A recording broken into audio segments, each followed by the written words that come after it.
আল্লাহ নবী বলছেন যে দুস্থ গরিব ফকির মিসকিন বিধবা নারীকে খেতে দেয় যে, সে একসাথে তিনটা কাজের নেকি পায়। আর তিনটাই বড় বড় কাজ।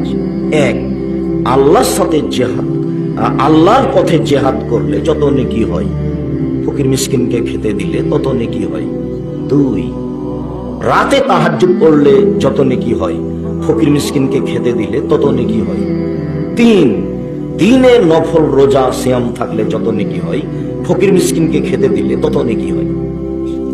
তাহলে প্রত্যেকটা কাজ দিয়ে জান্নাত পাওয়া যাবে। এত বড় বড় কাজ তিনটে। এক, আল্লাহর পথে জেহাদ, এর বিনিময়ে জান্নাত। দুই, রাতে তাহাজ্জুদ, যারা রাতে তাহাজ্জুদ পড়ে তারা ভালো মানুষ, বিনিময়ে জান্নাত।